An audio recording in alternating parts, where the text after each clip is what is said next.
University and current chairperson of the Research Committee for the Association of Distance Education and Independent Learning, ADEIL. This year, we decided to try a group read as one of the benefits of being a member of ADEIL. The book we selected to read and discuss was Reach Everyone, Teach Everyone, a Universal Design for Learning in Higher Education. Our guest today is co-author of Reach Everyone, Teach Everyone, Dr. Thomas Tobin. Tom is the conference program chair and faculty associate on the Learning Design and Development and Innovation team at the University of Wisconsin-Madison. Dr. Tobin is an internationally recognized speaker and author on quality in technology enhanced education, especially copyright, evaluation of teaching practice, academic integrity, and accessibility, universal design for learning. He holds a PhD in English literature, a second master's degree in information science, a professional certification or professional certifications in project management, online teaching, quality matters, and accessibility core competencies. Tom also serves on the editorial boards of Insight, a journal of scholarly teaching, the Journal of Interactive Online Learning, and the Online Journal of Distance Learning Administration. His books include Evaluating Online Teaching, Implementing Best Practices, 2015, The Copyright Ninja, Rise of the Ninja, 2017, and Reach Everyone, Teach Everyone, Universal Design for Learning in Higher Education, 2018. Going Alt-AC, I hope I've done that right, A Guide to Alternative Academic Careers is in press, 2019. Hi, I'm James Andrews, and we're talking today with Dr. Tom Tobin, author in Reach Everyone, Teach Everyone.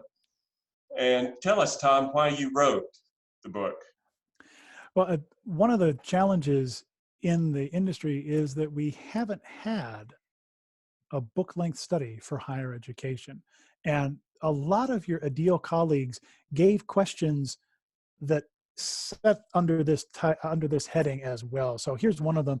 One of your colleagues says, is there any one book in the field that had a particularly profound impact on the writing of the book? And Cheryl Bergstaller from the University of Washington's Do It Center, she edited a collection called Universal Design in Higher Education, and that comes close. But there weren't any books about UDL specifically for higher education. Cheryl and her co-authors were talking more about physical space design, classroom design, that kind of thing, and not the neuroscientific approach to the learning interactions themselves. And somebody asked, what are my own preferred learning modalities?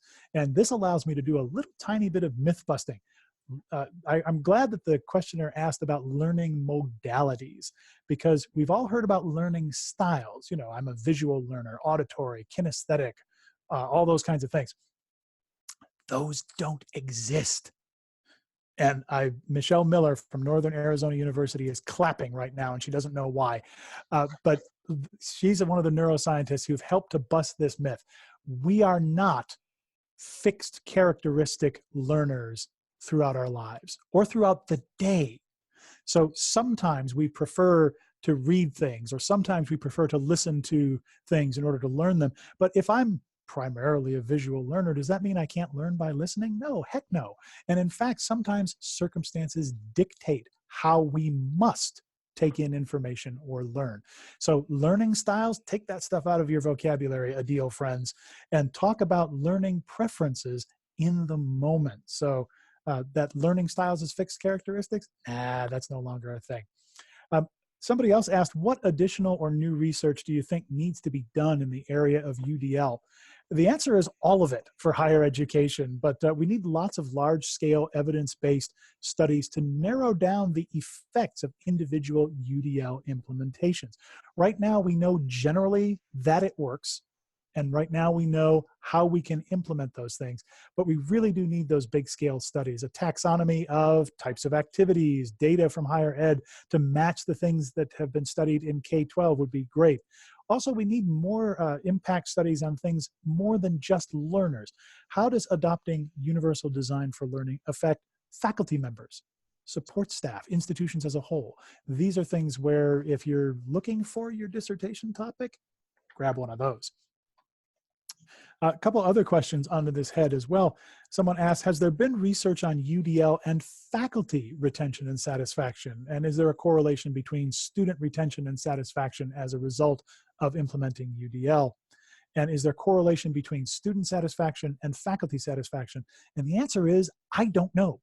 We haven't got those studies yet. So this is an area where research is welcome, and we'd love to have your narratives, your small scale ideas and tests, or if you have access to larger populations of learners and faculty colleagues, and you can go through your institutional review board, we would love to see those results. I sit on the editorial boards of a number of different journals, and those are the kinds of things that we are eager to publish. So definitely, if you're the one who asked that question, I hope you're also the one who can do some of that research as well.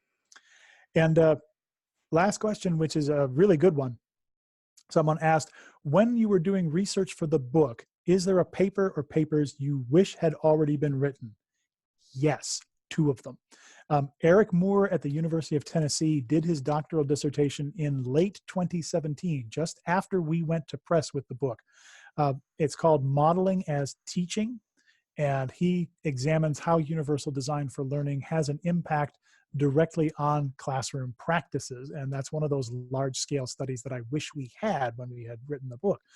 And Dean, Leapost, and Hapke from 2017 in the Journal of Marketing Education, this came out and they did an article called Universal Design for Learning in Teaching Large Lecture Classes, which is part of the research conversation that didn't exist when we were writing the book. In fact, we're really grateful about the timing of the book. We are admittedly one of the first books on universal design for learning in higher education.